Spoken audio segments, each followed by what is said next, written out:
Bonjour, c'est Léo, bienvenue sur cette chaîne Arevi, un espace où je vous partage ma vision du coaching, de l'art du bien-être et du développement personnel. Eh bien, j'aimerais partager avec vous une histoire qui, moi, m'a permis de comprendre à quel point il est nécessaire, vital, de prendre soin de soi, avant même d'avoir le début d'une pensée qui irait vers le fait de prendre soin de l'autre. Pourquoi ça? Bien écoutez, une mise en situation. Cette histoire commence comme ceci. Vous imaginez une personne qui se fait agresser, racketter. Elle se fait racketter, elle a un billet de 20 euros en poche et elle est obligée de lâcher ce billet de 20 euros.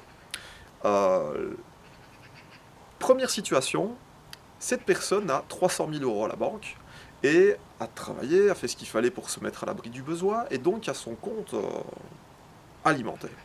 Donc les 20 euros qui sont dans sa poche et qu'elle doit lâcher, cette personne, financièrement, elle ne va pas se sentir euh, en danger.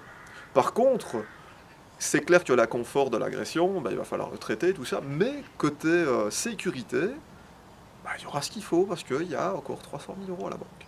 Par contre, parlons de la personne qui n'a pas eu la chance de pouvoir, ou l'opportunité de pouvoir avoir de l'argent de côté et se fait agresser. Elle doit lâcher ces 20 derniers euros avec lesquels il fallait qu'elle finisse le mois. Et là voilà, sans rien. L'impact de cette agression aura une toute autre signification. Cette personne ne pourra absolument pas venir en aide aux autres, financièrement parlant, puisque ces 20 derniers euros, eh bien, elle a dû les lâcher. Donc elle n'a pas de quoi subvenir à ses besoins. Mais en plus, elle ne pourra pas non plus subvenir aux besoins des autres, de ses enfants, par exemple, ou même de venir en aide à quiconque qui serait dans le besoin financier. Tandis que la personne avec un compte bien alimenté, eh bien, pourrait continuer à subvenir à ses propres besoins et en même temps pouvoir aider son entourage euh, si l'occasion se présente.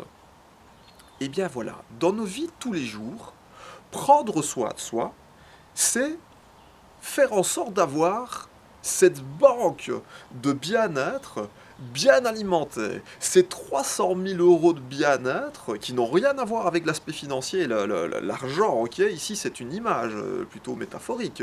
Donc voilà.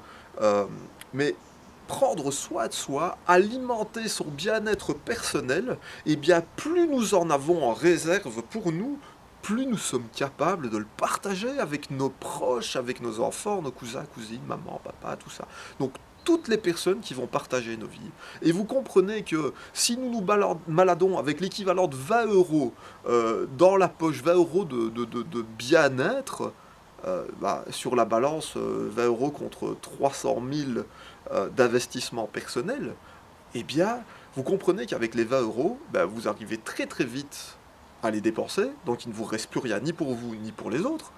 Tandis que là, si jamais vous faites en sorte d'alimenter votre compte bien-être, eh bien là, vous pourrez non seulement continuer à vous sentir à l'abri, en sécurité, bien dans votre peau, mais en plus vous pourrez continuer à être bien dans votre peau et en sécurité avec les autres et ceux qui en auraient peut-être besoin.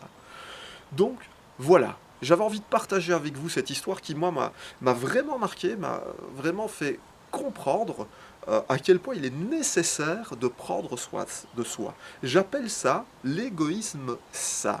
Donc il n'est pas question d'être égoïste, oui, aux dépens de l'autre, c'est être égoïste pour, dans une dynamique de prendre soin de soi pour être capable bien de vivre en paix, en joie, d'être bien dans sa peau et d'être bien avec les gens qui nous entourent. Voilà. Je vous souhaite d'alimenter votre compte bien-être et de jouir des dividendes et tout ce qui va avec. Et voilà. J'ai envie de partager cette réflexion avec vous. Je vous souhaite le meilleur où que vous soyez. Un petit pouce si vous avez apprécié cette vidéo. Expliquez-moi dans l'espace commentaire en bas là, expliquez-moi ce que cette vidéo vous apporte, cette réflexion, et comment vous allez la mettre en place dans votre vie, comment vous allez alimenter cette semaine votre compte bien-être. Quelle est la première action que vous pourriez faire pour alimenter ce compte bien-être et investir en vous. Voilà. Si vous pensez que cette vidéo pourrait être utile à l'un de vos proches, amis, contacts, eh bien partagez-la comme à chaque fois. Et pour ceux qui ne seraient pas abonnés, abonnez-vous, vous serez prévenus à chaque fois que je partagerai, que je posterai ce genre de vidéos autour du coaching, bien-être, art, développement personnel, et bientôt les sports autour des arts martiaux aussi, et comment faire le lien entre les arts martiaux et la pleine conscience, et le développement personnel de la vie de tous les jours. Il sera question de lâcher prise. Donc, vous verrez bientôt. Voilà. À très très vite. Ciao!